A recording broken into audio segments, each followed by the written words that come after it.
Glede na to, da se v zadnjih dneh pojavlja veliko ugibanj o tem, ali bo v Sloveniji na trgovskih policah dovolj hrane, ali smo prehransko varni in ali bo ta trend, se pravi možnosti dobave in pa normalnih tokov na področju preskrbe s prehrano tekel tudi v prihodnje.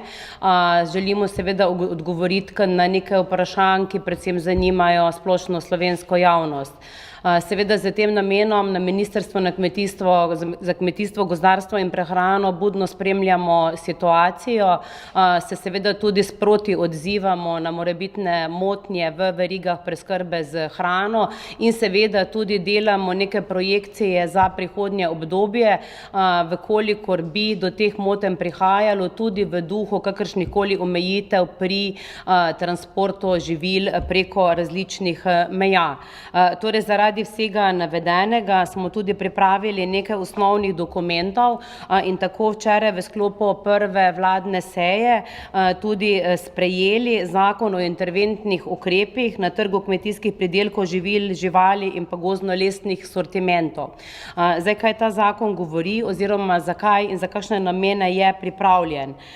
Torej, s tem zakonom oziroma predlogom zakona želimo urediti možnosti omejitve prometa z kmetijskimi pridelki, živili in pa živalmi, predvsem seveda za namen hrane ljudi, da bi s tem zagotovili zadostno oskrbo na vseh področjih z hrano na območju Republike Slovenije. Torej, gre predvsem za to, da želimo z tem uravnavati, se pravi z temi interventnimi ukrepi, uravnati trg kmetijskih pridelkov in živil in zato seveda predlagamo tudi konkretne ukrepe oziroma omejitve.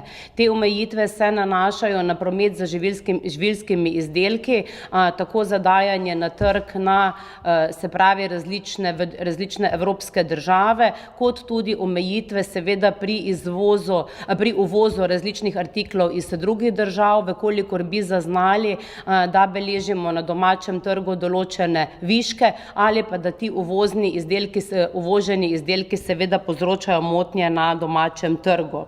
Hkrati želimo s tem interventnim zakonom tudi omejiti višine cen posameznih kmetijskih pridelkov in pa živil in urediti še eno izjemno pomembno področje. Glede širitve samega virusa je seveda tudi za pričakovati določene motnje pri, se pravi, delu na kmetijah in zato tudi z interventnim zakonom želimo določiti postopke za določitev začasnega upravljavca kmetijskega gospodarstva v primerih, ko zaradi okužbe nosilca kmetijskega gospodarstva, članov oziroma zaposlenih na kmetiji ne bo mogoče zagotavljati nemotene pridelave kmetijskih pridelkov na kmetijah. Zakon ureja tudi začasno postavitev oziroma vzdrževanje objektov za namen skladiščenja kmetijskih pridelkov ali živil s strani, se pravi, upravljavca Republike Slovenije. Prav tako zakon ureja trg gozdno-lesnih sortimentov, ki se kot interventni ukrep uporabi, da bi preprečili vnos virusa na območju Republike Slovenije, seveda v primeru, ko gre za uvoz gozdno-lesnih sortimentov. Cilj vseh ukrepov na področju trga kmetijskih pridelkov ali živil je zagotoviti nemoteno oskrbo z hrano za prebivalce Republike Slovenije v času trajanja posledic epidemije zaradi virusa SARS-CoV.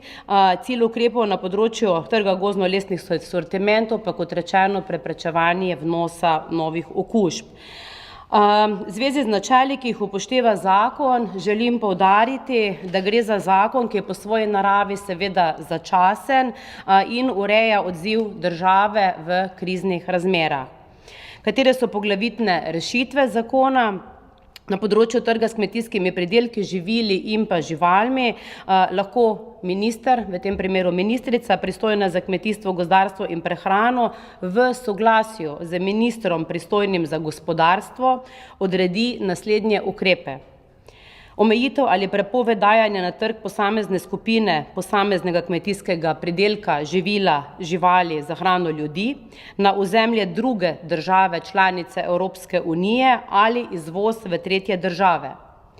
Drugi ukrep, omejitev ali prepoved dajanja na trg posamezne skupine kmetijskih pridelkov, živil ali živali za hrano ljudi na ozemlje Republike Slovenije iz območja drugih evropskih držav ali uvoza iz tretjih držav. Tretji ukrep, omejitev višine cene posameznega kmetijskega pridelka, živila ali živali za hrano ljudi, ki se določi na enoto kmetijskega pridelka, živali ali živila. Poleg ukrepov iz tega odstavka lahko Ministrstvo za kmetijstvo, gozdarstvo in prehrano z odločbo v upravnem postopku določi začasnega upravljavca kmetijskemu gospodarstvu, če nosilec kmetijskega gospodarstva ali člani kmetije ali zaposleni na kmetiji zaradi posledic virusa niso zmožni upravljati pridelave kmetijskih pridelkov ali izvajati reje živali. Začasnega upravljavca z njegovim soglasjem predlaga župan občine, na območju katere je sedež, v sodelovanju z kmetijskimi svetovalci iz naslova Kmetijsko-gozdarske zbornice in njihove svetovalne službe.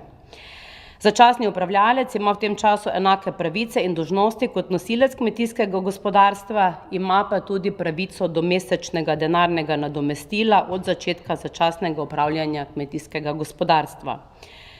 Predlog zakona predvidi tudi ukrep začasne postavitve, uporabe oziroma vzdrževanje objekta za namene skladiščenja kmetijskih pridelkov ali živali.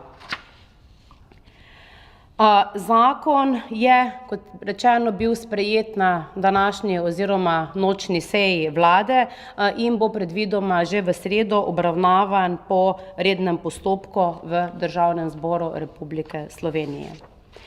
Potem še sklep, torej glede na to, da želimo seveda zagotoviti dovoljšne količine prehranskih izdelkov tudi znotraj blagovnih rezerv. Na podlagi zakona o blagovnih rezervah se namreč določa, da se blagovne rezerve oblikujejo za zagotavljanje potreb osnovne preskrbe, med drugim tudi pri večjih motnjah in nestabilnostih na trgu. Je včeraj bilo na vladi je bil sprejet sklep, da se za zagotavljanje nujne oskrbe prebivalstva omogoča povečanje blagovnih rezerv in predvsem na segmentu homogeniziranega mleka, mlečnega prahu, sira, piščančjega mesa in pa mladega pitanega goveda. Za povečanje blagovnih rezerv se zadolži Zavod Republike Slovenije za blagovne rezerve, povečanje blagovnih rezerv pa se izvaja sukcesivno v roku 3 mesecev od dne sprejema sklepa. Za povečanje blagovnih rezerv vseh navedenih kategorij živil se zagotovi sredstva iz proračunske rezerve, in sicer v okvirni višini 28 milijonov evrov.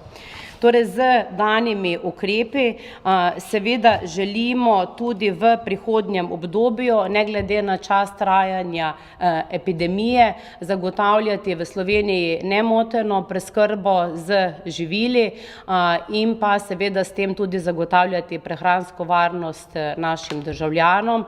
Zato v tem trenutku še enkrat pozivam, ni nobene potrebe, da ljudi skrbi, ali bo dovoljšne količine prehranskih izdelkov na voljo, torej tudi ni nobene potrebe, da se nakupujejo večje količine teh živil in torej mirno lahko počakamo, da bomo sproti nabavljali vse nujne prehranske izdelke.